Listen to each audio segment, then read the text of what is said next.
আসসালামু আলাইকুম। UI sketching হলো ওয়েবসাইট, মোবাইল অ্যাপস বা সফটওয়্যারের মতো ডিজিটাল পণ্যগুলির জন্য লেআউটগুলো কল্পনা করা। It is a fundamental and crucial step in the design process. এটি ডিজাইন প্রক্রিয়ার একটি মৌলিক এবং গুরুত্বপূর্ণ পদক্ষেপ। ইউআই স্কেচিং কাগজ, পেন্সিল, মার্কার বা স্টিকি নোটের মাধ্যমে ডিজাইনের ধারণাগুলিকে হাতে এঁকে উপস্থাপন করা হয়, যা ডিজাইনারদের ডিজাইন কনসেপ্টস সম্পর্কে ধারণা এবং পরিকল্পনার জন্য সহায়তা করে। আপনাকে একজন ভালো ইউআই ডিজাইনার হতে হলে এবং আপনার আইডিয়েশন ইমপ্রুভ করতে হলে ইউআই স্কেচিং সম্পর্কে ভালো ধারণা এবং ইমপ্লিমেন্ট আপনাকে অনেক সাহায্য করবে। বেসিক ইউআই স্কেচিং কিভাবে শুরু করবেন? গ্যাদার টুলস, কাগজ এবং পেন্সিল, মূল উপাদানগুলিকে হাইলাইট করা এবং স্কেচটিকে আরও পরিষ্কার করার জন্য ফাইন টিপ মার্কার, গ্রিড এবং কাঠামোগত বিন্যাসের জন্য রুলার ইত্যাদি সরঞ্জাম সংগ্রহ করা। আন্ডারস্ট্যান্ড ইয়োর গোলস, স্কিনের উদ্দেশ্য বা লক্ষ্য বুঝতে পারা, যেমন লগিং, ড্যাশবোর্ড, প্রোডাক্ট পেজ, ব্যবহারকারীদের সঞ্চালনের জন্য প্রয়োজনীয় মূল কাজগুলি শনাক্ত করা। ক্রিয়েট এ ওয়্যারফ্রেম টেমপ্লেট, একটি বেসিক স্ট্রাকচারস দিয়ে শুরু করা। মূল বিভাগ যেমন হেডার, কন্টেন্ট এরিয়াস, সাইডবার এবং ফুটারের জন্য লেআউট তৈরি করা। ড্র বেসিক এলিমেন্টস, যেমন বাটনস রাউন্ডেড রেক্ট্যাঙ্গলস হিসেবে দেখানো যায়, আইকনস সাধারণ আকার বা চিহ্ন ব্যবহার করা যায়, টেক্সট এরিয়াস, স্কেচিংয়ে টাইটেলস, প্যারাগ্রাফসের জন্য লাইন কেটে বোঝানো যায় যে এখানে টাইটেলস, প্যারাগ্রাফসের জন্য টেক্সট এরিয়া রাখা হয়েছে। ইমেজের জন্য রেক্ট্যাঙ্গলসের ভিতরে এক্স বা কোনো প্রতীক দিয়ে বোঝানো যে এখানে ইমেজ হতে পারে বা ইমেজের জন্য জায়গা রাখা হয়েছে। Use symbols for repeated elements, পুনরাবৃত্ত উপাদানের জন্য প্রতীক ব্যবহার করা।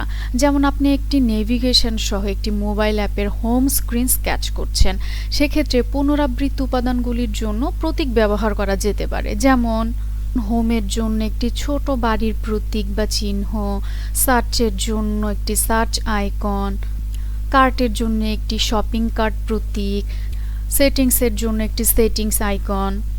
নেভিগেশন ফ্লো এবং ট্রানজিশনসের জন্য অ্যারোস চিহ্ন ব্যবহার করা যেতে পারে।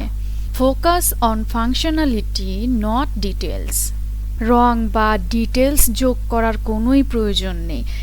এখানে ইউজেবিলিটি এবং লেআউট স্ট্রাকচারকেই অগ্রাধিকার দিতে হবে।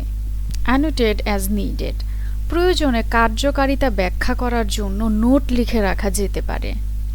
পরীক্ষা এবং পুনরাবৃত্তি, ফিডব্যাকের জন্য সহকর্মী বা ক্লায়েন্টদের সাথে স্কেচ শেয়ার করা যেতে পারে।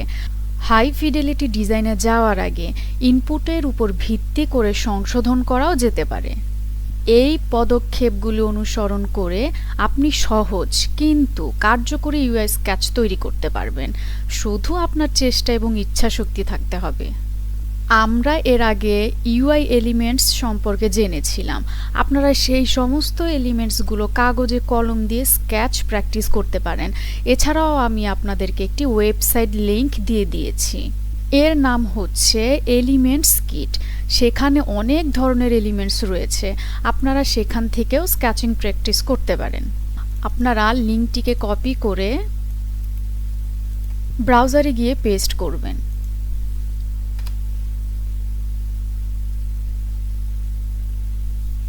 তারপরে একটু নিচের দিকে আসবেন,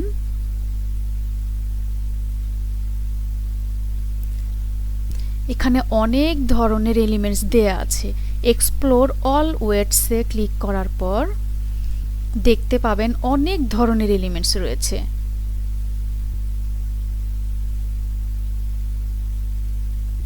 আমরা হেডিংয়ে রাইট বাটন ক্লিক করে ওপেন লিংক ইন নিউ ট্যাবে গেলাম।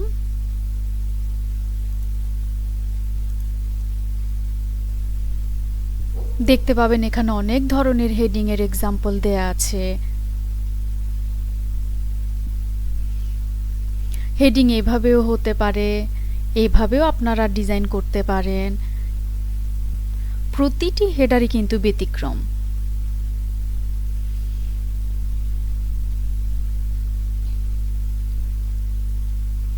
তারপর আমরা আবার এখানে আসলাম, এখানে FAQ-তে আমরা রাইট বাটন ক্লিক করে ওপেন করি। দেখতে পাবেন অনেক ধরনের FAQ-র এক্সাম্পল দেয়া আছে। এই জায়গা থেকে আপনারা এলিমেন্টস নিয়ে ইচ্ছামতো স্কেচ করতে পারেন।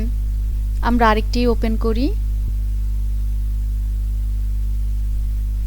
আমরা এখান থেকে টেস্টিমোনিয়াল ওপেন করলাম।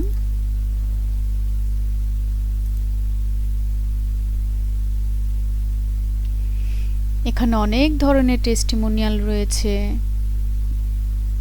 আপনারা এখান থেকেও স্কেচ করতে পারেন।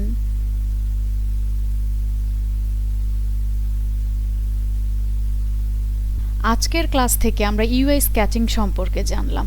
অবশ্যই আমাদের প্র্যাকটিস করতে হবে।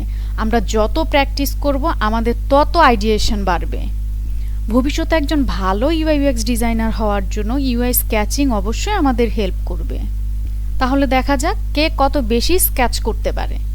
সবাই ভালো থাকবেন, সুস্থ থাকবেন। আসসালামু আলাইকুম।